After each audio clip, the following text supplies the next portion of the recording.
프랑스 철학자 레비나스는 윤리학을 제1의 철학으로 그렇게 이야기하면서 인간 존재의 본질에 대해서 인간의 본질은 타자의 얼굴 앞에서 응답하는 책임을 지는 것이다, 이렇게 말을 합니다. 짐승과 다르게 인간이라고 하는 존재는 타자의 얼굴 앞에서 그 호소에 대해서 내가 응답하는 책임을 갖는 것, 이것이 인간다운 인간이다, 이렇게 말을 합니다.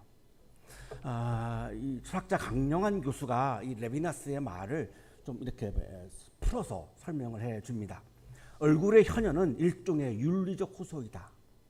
우리 모두가 각자 타인을 위한 존재이며 만인에 대한 무한 책임을 지니고 있다는 사실에서 예외가 될 수 없다. 오늘 추수감사절인데요. 이 감사는 그냥 단순한 우리들의 감정 표현이 아닙니다. 좋은 매너도 아닙니다. 감사는 윤리적인 행위입니다. 타자의 호소에 대해서 내가 응답하는 윤리적인 행위가 감사의 본질입니다. 이 레비나스가 말하는 타인의 호소에 대한 응답이라고 하는 이 응답을 신학적인 형태로 명명한 단어가 감사입니다. 그냥 내 마음속에서 그냥 좋은 마음으로 감사합니다, 이런 감정의 표현도 아니고 이 나이스한 예의도 아니고, 이 감사는 타인의 호소에 대한 나의 응답입니다. 이 응답을 신앙적으로 말하면 감사가 되는 겁니다. 이 감사는 타인을 내가 어떤 존재로 보느냐에 따라서 감사가 가능하기도 하고 불가능하기도 합니다. 레비나스는 계속해서 강조하는 것이 타인은 나에게 의미 있는 존재로 위로부터 주어지는 존재다라고 하는 것을 계속해서 강조합니다. 그래서 게시라고도 말하고 에피판이라고도 말하고 하는 이유는 신이 나에게 주신 귀한 선물이고 나에게 의미 있는 타자라는 겁니다. 나를 향해 다가오고 있는 의미 있는 위에서부터 내려오는 타자라고 보지 않는다면 감사는 불가능해집니다. 타자를 내가 지배하는 존재라고 본다면 감사가 나올 수 없죠. 타자를 내가 적대시한다면 감사가 나올 수 없습니다. 타자가 나와 무관한 존재로 받아들인다면 감사가 나올 수 없습니다. 하나님이 나에게 주시는 귀한 선물, 위로부터 내려오는 존재, 나에게 의미 있는 존재로 볼 때에만 감사가 가능해지죠. 여기서 윤리적인 울림이 나오기 시작합니다. 우리 마음속에 왜 감사가 없을까요? 하나님에게 왜 감사가 없을까요? 내 옆에 있는 이웃을 향해서 왜 감사가 없을까요? 불만과 불평으로 왜 내 마음속에는 가득 차 있을까요? 하나님과 타자를 나에게 의미 있는 선물, 의미 있는 존재로 보지 않는다면 하나님이든 이웃이든 내 마음에서는 감사가 나올 수 없습니다. 그래서 오늘 레비나스가 말해주는 이 이야기는 감사절을 맞이하고 있는 우리들에게 감사를 현대적으로 우리가 해석할 수 있는 굉장히 좋은 이야기여서 함께 나누고 있는데요. 우리는 일상 속에서 많은 것을 하나님으로부터 은혜로 받고 이웃으로부터 받으며 살아갑니다. 몇 주 전에도 말씀드렸습니다만 내가 가지고 있는 물질은 하나님의 신탁이죠. 우리가 태어날 때 빈손으로 왔고 갈 때도 빈손으로 갑니다. 왜냐하면 그게 내 것이 아니기 때문에 그렇습니다. 내가 왜 지금 사용하고 있을까요? 하나님이 신탁하신 거죠. 맡기신 겁니다. 잘 사용하라고. 그러니까 내가 갖고 있는 모든 물질은 지금 하나님으로부터 받은 은혜의 선물이죠. 내 옆에 있는 이웃들이 다 귀한 선물들이죠. 누가 나를 알아주겠습니까? 누가 나하고 놀아주겠습니까? 누가 나에게 칭찬을 해주겠습니까? 누가 나한테 축복을 해주겠습니까? 나 같은 존재를 누가 사랑해 주겠습니까? 하지만 내 옆에 가까이 있는 분들은 나를 사랑해 줍니다. 나를 격려해 줍니다. 나를 응원해 줍니다. 내가 뭐라고? 하나님으로부터 온 귀한 선물이기 때문에 그게 가능한 거죠. 감사는 이 은혜에 대해서 내가 자각하는 것, 이게 감사입니다. 은혜에 대한 자각이 없이는 감사가 나올 수 없지요. 열매의 질이나 열매의 양을 놓고만 본다면 감사는 불가능해집니다. 우리 손 안에 있는 열매가 뭐 그렇게 대단합니까? 우리 손 안에 있는 열매가 뭐 그렇게 양이 많습니까? 그렇지 않거든요. 그러니까 감사가 나올 수 없지요. 그냥 감사절이니까 감사해야지 이렇게 당위성으로 우리가 받아들일 수는 있지만 진심으로 내 마음 깊은 곳에서 감사가 나올 수 없습니다. 하나님과 이웃으로부터 나에게 주어진 은혜에 대한 자각이 없이는 감사가 나올 수 없습니다. 이 자각을 할 때에 타자가 하나님과 이웃이라고 하는 타자가 나에게는 의미 있는 타자가 되는 거죠. 하나님의 선물로 다가오는 거죠. 자, 그러나 이것이 가능하지 아니하면 결국은 불평과 불만으로 가득 차인 상태에서 우리는 살아야 합니다. 불평과 불만은 관계를 깨트리죠. 관계가 좋아질 수가 없습니다. 감사는 관계를 새롭게 하죠. 관계를 역동적으로 만들죠. 감사는 관계를 굉장히 좋은 관계로 만들어 가죠. 그래서 감사는 단순한 심리적인 반응이나 예의가 아니고 하나님과 이웃의 얼굴 앞에서 우리가 받은 은혜에 대해서 책임 있게 응답하는 윤리적 행위입니다. 인간이라면 마땅히 해야 되는 겁니다. 이걸 못한다면 인간 이하의 존재로 살아가는 것일 수밖에 없습니다. 만물의 영장인 인간으로서 내가 존재하고 살아간다라고 하는 말은 하나님과 이웃으로부터 오는 이 모든 은혜를 기억하면서 그 은혜에 대해서 내가 감사의 응답을 하는 존재로 살아가는 겁니다. 오늘의 질문은 우리는 타자를 어떤 존재로 인식하고 있습니까? 나하고 무관한 존재인가? 나하고 적대적인 존재인가? 나에게 의미 있는 타자인가? 내가 응답해야 하는 존재인가? 내가 그 타자의 호소에 대해서 내가 반드시 응답해야 되는 윤리적인 책임을 다해야 하는 존재인가? 나에게 은혜를 주는 존재인가? 이 질문이 있어야만 감사의 세계로 우리가 들어갈 수 있고, 두 번째 질문은 이 우리들의 마음속에 가득 차 있는 원망과 불평을 어떻게 감사로 바꿀 수 있을까? 이걸 감사로 바꿔야 내가 인간다운 존재로 살아갈 수 있고, 타자들과의 관계도 좋게 할 수 있고, 하나님과의 관계도 더욱더 돈독해질 수 있는데, 나도 모르게 내 마음을 채우는 이 원망과 불평을 어떻게 감사로 바꿀 수 있을까?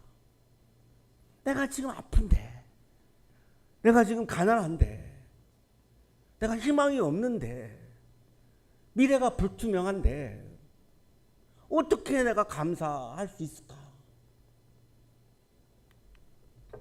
오늘의 신명기 성서 본문은 이스라엘이 하나님 앞에서 과거의 구원을 고백하는 감사이고, 단순히 풍요로운 열매, 첫 열매, 이 열매의 양이나 질 앞에서 하는 감사가 아닙니다. 열매 자체에 대한 감사입니다. 오늘 본문의 이 열매에 대한 양이나 질은 조금도 표현되고 있지 않습니다. 우리는 감사가 열매의 질과 자꾸 양을 떠올리기 때문에 감사할 수 없는 거죠. 자, 이스라엘은 오늘 본문에서 열매의 질과 양은 거론하지 않습니다. 열매 자체에 대한 감사인데, 레비네스가 말하는 타자의 얼굴 앞에서 응답하는 윤리적인 책임의 모습을 보여주고 있는 본문입니다. 그래서 아마 성서일과가 우리들에게 추수감사절 성서일과 본문으로 주고 있는 것 같습니다. 오늘 성서 일과 본문은 이렇게 시작하죠. 주 당신들의 하나님이 당신들에게 유산으로 주시는 그 땅에, 가나안 땅을 말합니다.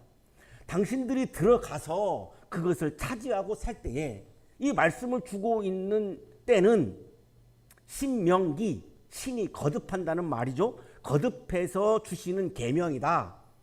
출애굽기, 레위기, 민수기에서 주신 하나님의 계명을 모세가 죽기 전에 마지막에 모압 평야에서 요단강을 건너기 전에 지난번에 말씀하셨던 계명을 다시 거듭해서 지금 말씀을 하고 있는 겁니다. 그러니까 요단강 들어가기 전이니까 가나안 땅에 들어가기 전이죠. 자, 근데 여기 1절의 설정은 가나안 땅에 들어간 이유입니다. 미래의 시제입니다. 미래의 사건입니다. 미래의 사건을 지금 보고 오면서 말씀을 하고 있는 거죠. 주 당신들 하나님이 당신들에게 유산으로 주시는 그 땅에, 가나안 땅에 당신들이 들어가서 이제 들어갈 건데, 그것을 차지하고 살 때에, 거기서 살 때에 이제까지 이스라엘 유대인들은 농사를 지어본 적이 없습니다. 유목민입니다. 자, 이제 가나안 땅에 들어가면 농사를 짓게 됩니다. 여기는 농사를 짓는 곳입니다. 그래서 풍요로운 신, 바알신을 가나안 사람들은, 원주민들은 섬겼던 것인데, 자, 이제 이 가나안 땅에 들어가면 추수를 할 터인데 그 첫 열매를 하나님께 바쳐라라고 하는 명령입니다. 왜 첫 열매를 바치라고 할까요? 하나님이 그렇게 물질에 대해서 애착이 많은 분일까요? 왜 첫 열매를 바치라고 할까요? 이게 오늘 본문의 핵심입니다. 첫 열매의 질이나 양은 말씀하지 않습니다. 첫 열매입니다. 왜 첫 열매일까요? 이 첫 열매에는 하나님의 어마어마한 은혜가 들어가 있습니다. 가나안 땅에 들어간 것 자체부터가, 당신들은 주 당신들 하나님이 당신들에게 주시는 땅에서 거둔 모든 농산물의 첫 열매를 광주리에 담아서 주 당신들이 하나님의 자기의 이름을 두려고 택하신 곳으로 가지고 가십시오. 여기 첫 열매가 히브리어로 레시트인데, 처음 것 이런 뜻인데, 이 단순한 첫 번째를 강조하는 단어가 아니고 가장 귀한 거를 말합니다. 가장 귀한 거. 옛날 성경에는 맛배 뭐 이렇게 표현되어 있습니다. 가장 귀한 거. 그러면 이거를 제물을 드리는 거를 강조하는 말씀이냐? 그렇지 않습니다. 제물을 드리라고 하는, 헌금 많이 하세요라고 하는 설교를 하실 때에 이 본문을 쓰는 목사님들도 계시는데, 이 헌금 많이 하라고 하는 본문이 아니고, 이 가나안 땅에 들어가서 첫 번째 맨 처음으로 농사를 져가지고 처음으로 추수를 했습니다. 이게 어디로부터 온 걸까요? 하나님으로부터 온 거죠. 이 열매에 대한 하나님의 주권을 인정하는 감사의 고백이 첫 열매를 드리는 이 응답의 행위에, 책임적인 행위에, 윤리적인 행위에 포함되어 있는 겁니다. 이게 첫 열매의 의미입니다. 하나님의 은혜가 아니고서는 가나안 땅에 들어올 수도 없었고 열매를 거둘 수가 없습니다. 애굽에서 노예로 계속 지금도 살고 있어야 하는 거죠. 모든 소사는, 모든 열매는 하나님의 선물이다 라고 하는 고백이 이 첫 열매를 드리는 윤리적인 행위에, 제의적인 행위에 담겨 있는 거죠. 여기에는 감사가 있는 겁니다. 하나님의 은혜를 기억하면서 감사하는 거고, 그 감사를 하면서 하나님께 믿음으로 응답하는 겁니다. 레비네스가 말하는 응답을 성서는 감사라고 표현하고 있는 겁니다. 이제 이 첫 열매를 거둘 때까지 쭉 기억을 더듬습니다. 유대인들이 이집트에 들어가서 굉장히 아기를 잘 낳았습니다. 그래서 이집트보다 인구가 더 많아지죠. 굉장히 강대한 민족이 됩니다. 인구가 국력이니까요. 불안하니까 이집트가 유대인들을 노예로 삼아버립니다. 견제 하나면 안 되겠거든요. 자, 그래서 노예가 되어서 430년 동안 강제 노동을 하면서 살았습니다. 첫 열매를 드리면서 유대인들이 과거를 기억하는 겁니다. 과거를 기억해 보니까 우리가 굉장히 강대한 민족이었는데 이집트에 노예로 430년 동안 강제노동하면서 살았습니다. 살려달라고, 구원해달라고, 해방시켜달라고 울부짖고 부르짖었습니다. 430년 동안 울부짖었습니다. 430년 만에 그 기도가 응답되어서 강한 손과 편팔로 하나님의 이 기사를 통하여 이집트에서 탈출했습니다. 홍해를 건넜습니다. 그리고 이제 요단강 앞에 와 있습니다. 비스가산을 바라보면서 이제 요단강만 건너가면 그 학수고대하던 적과 꿀이 흐르는 가나안 땅에 들어가게 되는 거죠. 자, 여기서 이들이 미래의 시대의 사건을 지금 생각하는 겁니다. 자, 들어가면 수술을 할 터인데 첫 열매를 드리면서 우리는 이 과정을 이집트에서 여기까지 모든 과정을 기억하면서 하나님의 은혜가 너무나 크기 때문에 하나님의 은혜를 기억한다는 말입니다. 어떻게 감사가 안 나오겠습니까? 하나님의 은혜를 기억하지 않고 열매의 양과 질만 본다면 감사할 수 없을 겁니다. 왜? 농사에 대해서 잘 모르는 사람들입니다. 농사를 잘 못 짓는 사람들입니다.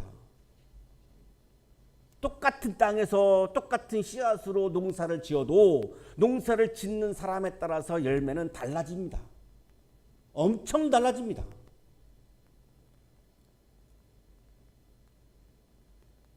그러니 가나안 땅에서 수수한 그 열매의 질이나 양이 어떻겠습니까? 형편없을 겁니다. 그러나 그 첫 열매를 들으면서 이 첫 열매를 가능하게 하신 하나님의 은혜를 쭉 기억해 보면 감사가 저절로 나올 수밖에 없죠. 하나님의 은혜에 대한 기억에서 감사가 나오는 거고 이 감사로 그 은혜에 대해서 응답하는 겁니다. 그래서 이것이 바로 윤리적인 행위를 넘어서 신앙의 행위로 올라가고 있는 거죠. 그리고 나서 이제 하나님께 이제 경배를 드리고 경배를 드린 다음에 첫 열매를 제물로 드리고 의식을 한 다음에 반드시 해야 하는 것이 있다는 겁니다. 레위 사람과 외국 사람과 함께 당신들과 당신들의 집안에 주신 온갖 좋은 것들을 누리십시오. 하나님뿐만이 아니라 이 첫 열매에는 이웃들의 타자들의 은혜도 포함되어 있다는 겁니다. 나 혼자 할 수 없거든요. 나 혼자 아무것도 할 수 없습니다. 생각해 보십시오. 지금 내가 하고 있는 일, 나 혼자 할 수 있나요? 혼자 할 수 없습니다. 우정희 목사님, 박민호 선생님 없이 제가 여기서 목회할 수 있을까요? 못합니다. 여러분의 도움 없이 목회할 수 있을까요? 어림도 없습니다. 저 혼자서는 아무것도 못합니다. 모든 직업이 다 마찬가지일 겁니다. 혼자서 할 수 있는 일은 없습니다. 그렇기 때문에 하나님의 은혜에 대한 기억을 하면서 감사의 응답을 한 다음에 반드시 레위 사람은 땅을 안 받은 사람들입니다. 약자들이죠. 제사와 관련된 일을 하는 12지파에게 땅을 줄 때 땅을 안 받은 사람들이기 때문에 농산물이 추수할 게 없는 사람들입니다. 외국 사람들도 땅이 없는 사람들입니다. 땅이 없지요, 외국인이니까. 땅이 없으면은 농사를 짓지 않으면 먹고 살 수가 없는 시절인데 뭐 먹고 삽니까? 2차 산업, 3차 산업이 없던 시절인데 땅이 없어서 먹을 것이 없는 사람들에게 좋은 것들을 나누면서 잔치를 벌이고 축제를 하라는 겁니다. 이것이 두 번째의 감사의 응답이라는 겁니다. 감사는 공동체적인 행위라는 겁니다. 나 혼자 할 수 없습니다. 혼자 해도 의미가 없습니다.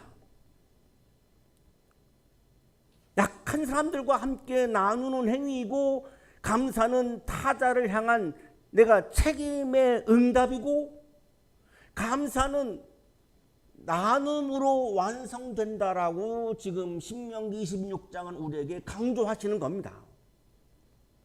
우리가 받은 은혜를 흘려보내는 순간 감사는 예배가 된다는 겁니다.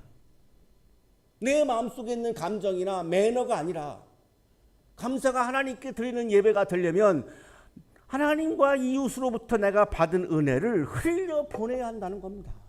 이게 나눔입니다. 나눔이 없이 어떻게 감사가 나오겠습니까? 나만을 생각하고 이기적인 마음을 가지고 움켜쥐고 있는데 감사를 한다고요? 그건 불가능하죠. 그건 거짓말이죠. 그게 어떻게 감사가 나오겠습니까? 은혜를 흘려보낼 때에 감사가 나오는 것이고 그 감사가 그때 예배가 되는 거죠. 1963년 미국의 흑인 인권 운동이 아주 치열했던 시기이죠. 그 유명한 마틴 루터 킹 주니어의 아버지도 목회자였고 마틴 루터 킹 시니어죠. 추수감사절 예배를 인도하면서 이분이 이렇게 기도했습니다. 하나님, 우리는 아직 자유롭지 않습니다. 그러나 주께서 우리를 자유로 이끄신다는 희망으로 감사드립니다. 미래에 펼쳐질 하나님의 약속, 미래에 펼쳐질 하나님의 약속을 신뢰하는 데서 나온 감사입니다. 희망의 감사입니다. 가나안 땅을 바라보면서 과거의 은혜에 대한 기억을 하면서 감사를 했고, 그 다음에 신명기 26장이 강조하는 것은 이제 가나안 땅에 들어가서 첫 열매를 드리는 것은 미래적 사건입니다. 이 미래적 사건 앞에서 하나님은 반드시 약속을 지키신다라고 하는 신실하신 하나님을 신뢰하는 데서 나오는 미래의 감사, 희망의 감사입니다. 아직 오지 않은 것을 신뢰하면서 드리는 감사입니다. 그냥 단순한 인간적인 낙관이 아닙니다. 핑크빛 미래를 바라보는 우리가 인간적으로 적극적 사고방식이 아닙니다. 그냥 단순하게 내가 그냥 긍정적인 자세로 그냥 미래를 바라보는 그런 인간적인 것이 아닙니다. 어떤 분이 적극적 사고방식을 주장하신 분들도 있었고, 그런데 그건 제가 암만 분석해봐도 그거는 신앙적인 용어가 아닙니다. 그냥 그건 인간적인 용어입니다.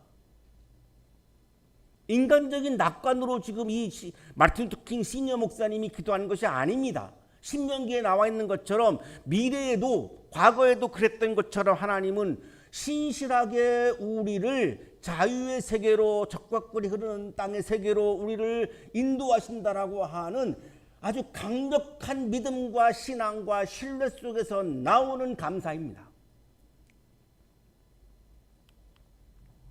감사는 현실의 성취가 아니고 아직 오지 않은 하나님의 약속을 신뢰하는 감사이고, 그런 면에서 감사는 희망의 감사입니다. 하나님을 우리가 신뢰한다면 희망의 감사가 나오죠. 하나님을 신뢰하지 않는다면 불평과 원망이 계속 내 마음을 채우고 있겠죠.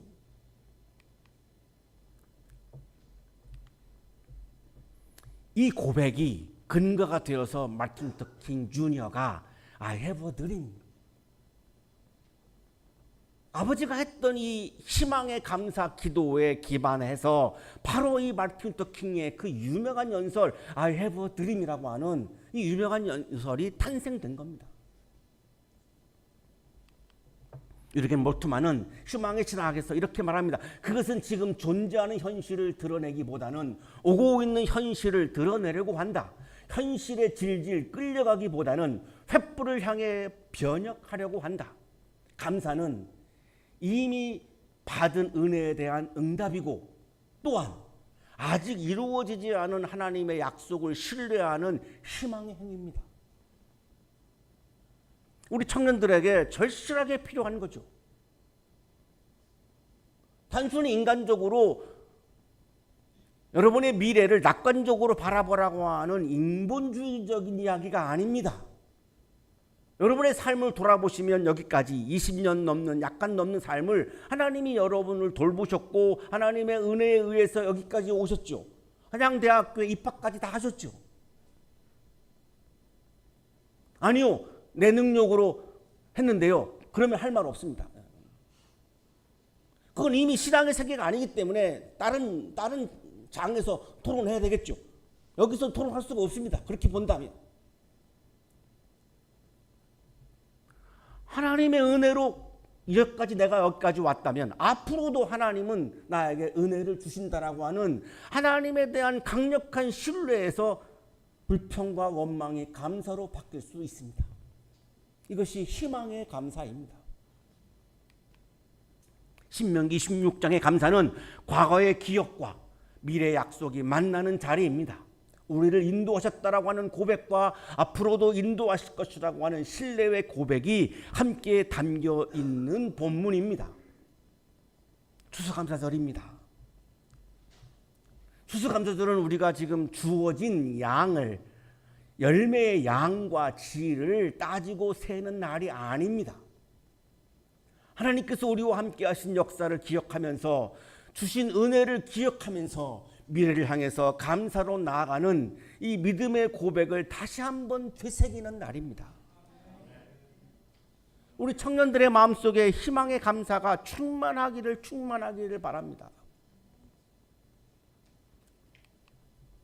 사랑하는 한양 가족 여러분, 올해 우리의 감사는 단지 결실에 대한 감격을 넘어서 하나님의 약속을 바라보는, 하나님의 약속을 신뢰하는 희망의 감사가 되시기를 간절히 축원합니다.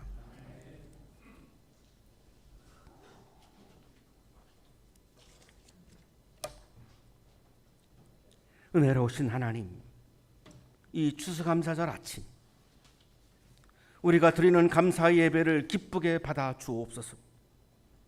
우리의 손에 들린 열매는 작고 부족하지만 그 안에 담긴 하나님의 은혜는 크고 깊습니다. 하나님, 우리가 걸어온 길마다 당신의 손길이 있었음을 고백합니다. 우리의 감사가 단지 풍성한 결실에 대한 감사가 아니라 앞으로도 우리를 인도하실 하나님을 신뢰하는 희망의 고백이 되게 하소서. 주님, 우리의 감사가 습관이 되지 않게 하시고 과거의 은혜에 안주하지 않게 하시며 다가올 미래를 바라보는 믿음의 눈을 열어주소서. 희망을 잃은 이웃에게 손을 내밀게 하시고 상처 입은 세상을 향해 사랑으로 응답하게 하옵소서. 우리의 작은 감사가 당신의 나라의 큰 희망으로 자라나게 하시고 우리의 삶이 당신의 신실하심을 증언하는 감사의 노래가 되게 하여 주옵소서. 예수 그리스도의 이름으로 기도하옵나이다.